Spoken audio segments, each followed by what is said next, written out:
Good morning. Appreciate everybody being here. Excited for the week. Miami week. It's one of the greatest greatest rivalries and traditional games in all of college football. For us, it's a lot of excitement within the program for the week that's ahead. Looking back at this at Saturday, obviously it was a disappointing loss. A lot of challenges that we faced. We're not efficient. They're offensively at all in the first half. Really struggled. For a variety of different reasons. We had some missed passes, some missed opportunities. One series we had a couple bad snaps back to back, put us in a challenging situation. Just could never really get anything going. There in the first half. I thought our guys responded well in the second half. We were able to put together some drives. Just we're not able to be as consistent as we needed to be throughout the course of the game. Really struggled to get the run game started. They did a nice job. Really kind of keeping us bottled up there. It did open up some things in the passing game, which in the second half I thought we were a lot more efficient in regards to that. Defensively. It's really the big plays and third downs like we talked about after the game. And, there was on the big plays, I thought we, other than the vertical shot where, something that, we've got to get corrected, just in our coverage. I mean, there was, they got behind us. It's something we've emphasized a lot. I think we've done a lot better job, throughout the year, making sure we're playing with our eyes, being where we're supposed to be. But that one did get behind us. And then on the other big plays, we had guys in position to get the ball down, and we just need to make sure we're finishing those plays with great technique and making those those space tackles when we get an opportunity to. But third downs, we were able to create some pressure on the quarterback. They did a nice job of receivers of getting separations at times in their intermediate passing game.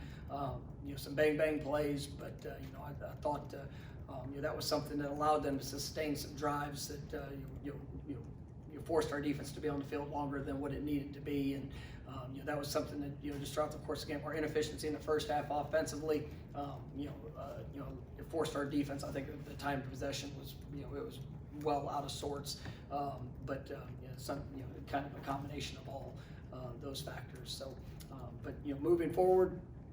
I think our guys, they bounced back yesterday. I mean, everybody was disappointed. We're hopeful this week we get some guys that were unavailable last week, back. We got to have a great week of practice. Like I said, there's a buzz in the building because we all know what's ahead, and it's definitely exciting to get to that preparation. It's senior day on Saturday. Last home game, and what a way for our seniors to be able to go out against this opponent, with this opportunity. So a great deal of excitement for that, and with that, we'll take questions. First question will be Ira to your right. I know you don't want to make excuses, but the tackling in a few situations seem to be issues that we haven't seen in a while. Can you attribute any of that to illnesses? And then also, do you feel like you guys are on the tail end of I know you can't see the future, but in terms from the health standpoint? Yeah, I think it's one of the things. We've seen some real steps from our defense throughout the course of the year, and limiting the big plays, tackling better in space. Third down defense has been much improved, and it comes down to some fundamental things. Make sure you're running your feet through contact, making sure your tracking is right. Play with your eyes, and just a repetition of being able to be reactive and to close the space in some of those situations. I'm not, all those other things are other circumstances that I was really pleased with our guys for the work that they put in. The guys that had a chance to be available. They did everything that they possibly could. We had some guys that there was no chance that they could safely go out there and have a chance to play. And so those are all things that we looked at. But I do think that defensively we've made some major strides. But all those plays they all count, and our guys they take ownership in those actions, and we're continuing to work. Sunday is a big individual day, and continuing to focus on those details, and I thought the intensity in those reps last night, even after a very physical game on Saturday, you could see our guys. They were coming to work, and I was really pleased with that to correct some of the issues that showed up. I'll come over here to the left for Brendan. Do you anticipate to have Jordan available this week? I guess, how's he doing in general? Yeah, we're gonna see how the week progresses. It was. Like I said, it was in pretty tough shape this past week, and it was carried over to yesterday, and we'll see as we progress throughout the week.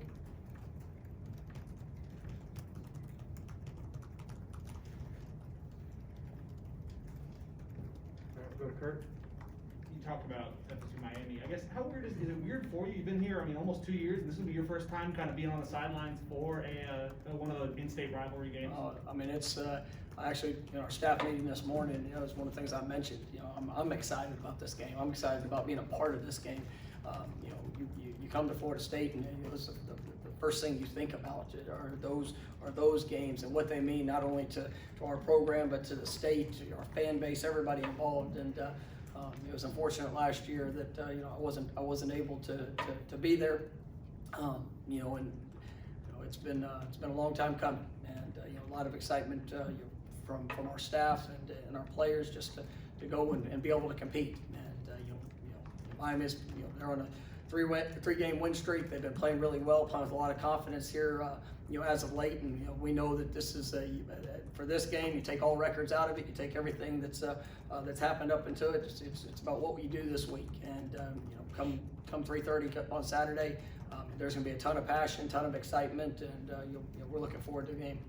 Go back a couple rows to Corey. Not even the 4th and 4 in the fourth quarter. I think you had maybe 4 4th and 1s, maybe 5. You had a lot. It was a weird game where you kept coming up about a yard short. 3 of the times you punted, 1 of the times you went for it, and you got it. What dictates, because they are all about the same side of the field, the same position on the field, what dictates you choosing to go for it on one and not go for it on those others? Yeah, it's really a sequence of the game, feel the game. There were a couple. We had one in the short 2 minute, before the first half that we elected to punt. That was one that was really kind of kind of a pick 'em. Whether you go for it or not. You had elected to punt the ball away. Had a couple timeouts. We got in a situation we'd have an opportunity. Obviously didn't play out the way we wanted it to there. But it comes down to a feel at times, and then also field position. How are we playing? Kind of some of the momentum things that were showing up throughout the course of the game, and at the end of the day, those are challenging situations at time. But I was glad that we converted the 1 4th and short that we went for. Unfortunately, we didn't get the 4th and 4 there later in the game, where I felt I think Ira asked me after the game just about the decision on that one, and it really came down to possessions. And we'd had some momentum coming off the goal line, with passing the ball, and you just missed opportunity there on that. You still got to a 3rd and 10, there defensively, but obviously we had the screenplay that they were able to score on. So looking back at it, I felt confident in decisions. Going back and reevaluating them and the reasons why we chose to do what we did in all of them. So it's all kind of part of that in-game sequence where I've got to take the analytical part of it, but also the feel of the matchup and what I feel is best at that time. All right, we'll come back over here to Chris. With Miami, what has Van Dyke brought to the quarterback position for them, and what maybe switched for them when he came in versus when Derek was running the offense? You just see the aggressiveness and pushing the ball down the field, and he's a very talented young man, big quarterback.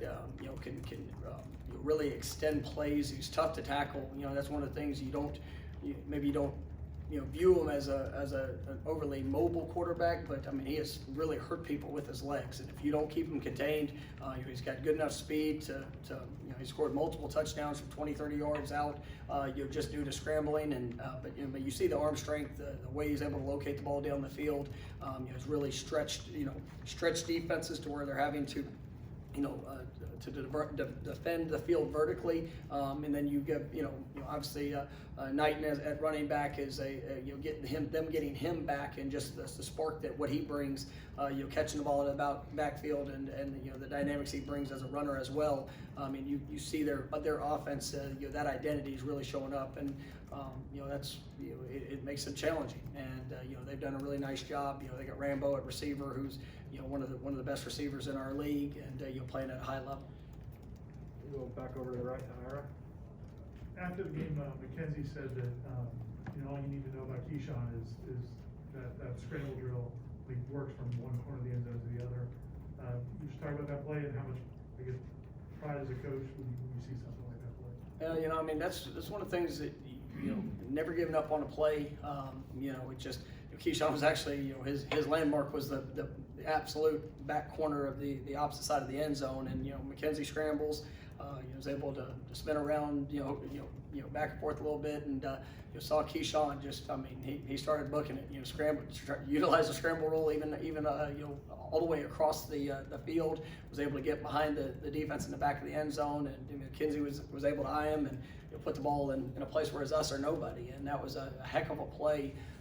There for that moment, but just showed unbelievable relentless effort that showed up throughout the course of that play, which was in its own right it was pretty wild, but it was really that is Keyshawn, and he gives everything he has with each opportunity, and he has made some big plays for us this year, and really like the growth of what we're seeing of him, and proud of the way he's playing. All right, we'll stay with Ira. Looking back at the running game, especially in the first half, were there opportunities there for the backs, or was it just not there? I mean, it was a little bit give and take. I mean, there were a couple of opportunities that we had, throughout the game that that we were able to create some space. But then on the flip side, NC State did a good job of taking their edge defenders and being able to add them in.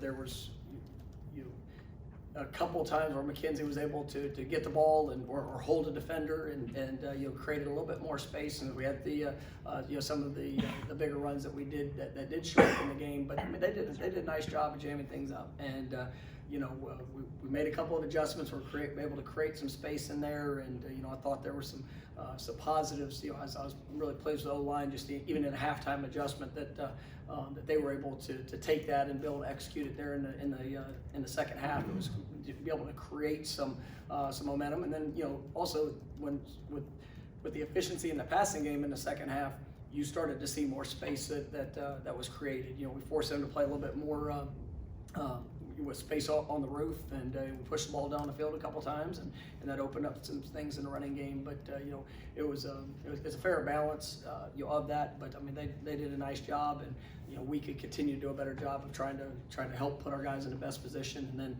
just creating that space. We'll go to the back corner for Azon. What are you comfortable sharing about Chubba's decision to leave the program mid-season, and did that affect preparation and game planning for you guys going into the game? I mean, Chubba came in on Tuesday, with kind of informing of where he had, got to, and it was him and a family decision, to leave, and it was a shock, really, just to a lot of people around the program, and but at the end of the day, it's each young man's decision on what they want to do, and what it looks like. He was actually one of the guys that was out on Monday and coming into Tuesday with what was going around last week, and so it was one of those things kind of caught me off guard a little bit, and but I wish him all the best in his future endeavors, and it's one of those things that's the new age of college football, and it's whether it's early in the season, mid-season, late season, after the season. I mean, those are decisions that kids they get to make, and I wish them all the best moving forward. That's what I was gonna ask, Mike, is it, you have to, I don't know, do you have to coach differently with the portal out there, knowing that the kid's unhappy 4, 5, 6 weeks into a season, into his career maybe if he's a freshman? It's almost like you have to recruit him again. This is the place for you. Like how does the portal affect? I just want to be, relationships? I mean, I just want to be real too, and I don't, you could, like, we're going to coach and develop, and that's what we're going to try to do. And it doesn't matter, like, obviously we have, one player that this happened to last week, but I mean, it's also, this will be a continuing, experience that people are going to see all across college football. I mean, every day you get a new alert of somebody that's going in the portal from winning programs, from programs that have not been winning, or it's all, it's just, it's a unique dynamic to college football. But I want to be real with our kids, and exactly where they are, what it looks like, where I believe it going to. It's really, for that situation with Chubba, I was really pleased. You look 2 weeks prior and you listen to interviews, you listen to the things that are said. I mean, I was really pleased with the growth of what I was seeing from him. But at the end of the day, it's a decision that he and his family chose to make, and like I said, I wish him all the best moving forward. On the flip side of it, you don't want to go and just paint a picture of something that's not real, and for any kid. And I would rather be real and transparent of where things are, positive, and if there's things of areas of growth or what you need to see or what you want to see. I fully believe that as guys continue to know what they need to improve on and what where they are and what the future can hold for them, the ones that stick it out are they're gonna be able to achieve that success. They're gonna be able to live out that story, and and that doesn't mean, I've coached. We got a couple players here that are playing for us that are transfers, and I'm glad they made that decision. So it kind of works both ways. But for those guys that choose to leave the program, I wish them all the best, and I hope they find the best opportunity for them. And we'll probably find a couple of guys that make the same decision at other schools that come in, and if it's the right fit for Florida State, then you see the success that we've had with that as well. Ira? I was going to follow up on that. You guys have obviously had success on the other side of it. Do you get the sense that from a big picture standpoint, though, do you get the sense now that players are trying to get into the market earlier? Like your kids are, this isn't after the season now, this is guys making this decision earlier. And how does that affect, do you think, college football? Yeah, it's definitely different. And, I've had some of those discussions, about, guys wanting to have time to look. But the flip side of it is, right now I can't fully tell you what our roster is going to look like next year. You're coming off COVID where, some schools are over scholarship counts. They don't know, everybody has another year of eligibility unless they were a super senior. So who's going to come back, who's not, who's going to, there's so many different dynamics that go into play with that. So, I think there's some players that are probably left early, but we're limited right now, and even with all the people that are in the transfer portal, and even at some positions that we're probably going to look at, just knowing how many are you going to take in this position, or are we going to have availability when it comes to scholarship numbers? It's just so many unique dynamics to this year. But I do believe that it will probably be something that in the future that kids will leave in the middle of season, or when they hit a certain point of the season, that if they want to, I've always seen that a little bit with the 4 games and things like that. But it's a new age in college football, and you just got to kind of adjust and adapt to it. And I just don't,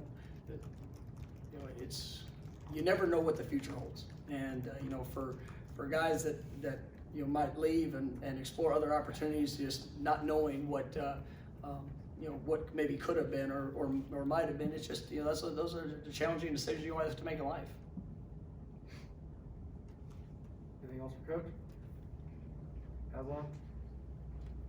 I guess it's like week 11 now of the season. Just how much now film is out there on every team, and how does coaching, how do adjustments change for a program as you head into this sort of part of the season when it's November? It's who you are. People probably have a pretty good sense of, and the week in, week out adjustments that you're going to make, the minor tweaks. We still continue to do our weekly self scout and things that we know might be heavier tendencies, and to make sure we're not giving away too much information of what we'd like to do in all 3 phases, and not being predictable in what we're presenting. But also you kind of get a sense of you know, that identity and, you know, what you're gonna hang your hat on. But then it still does go to game, you know, to each game, and, you know, where are the advantages, where do you think you can attack, where are some of the areas that you're gonna need to have maybe extra assistance or really, you know, be able to create a greater angle or help, you know, with this matchup. I mean, that's always gonna be evolving throughout the course of the year. So, but definitely with more film and, you know, the story being told, I mean, a lot goes into that. All right, last one will be Ira. Yeah, so I wanted to ask about Tate, because, you know, a lot of times during the regular season, you know, those guys that are further on depth chart are working with the scout team. Now that you're thinner at that position, will he have to get more work with in the base team stuff, or has he already been in position? No, I mean, he's definitely getting more work with, you know, with the first, second group. I mean, this last week, I mean, he got a little bit of both, and you know, it was a unique week, you know, in its own right. But he'll definitely, you know, it'll limit the time that you know, that he would go down. I mean, him and Gino would kind of both switch, just because, you know, wanted him to still get those repetition and go out there and play the game. And you know, I like the positive growth that I'm seeing from Tate. And it's one of the things, like on those Sunday night practices, you know, it was Tate, you know, Chubba, those guys were getting a lot of work, you know, during that time. And so it's good to see the steps that he's taken throughout the course of the year. And now he knows he's one step closer of being able to go in, you know, to go in the game, and just the way that he prepared. And you know, he's one of those guys that, you know, he had a couple rough spots last week. And I mean, he was doing everything in his power to be available, and you know, him, McKenzie, both. I mean, it was,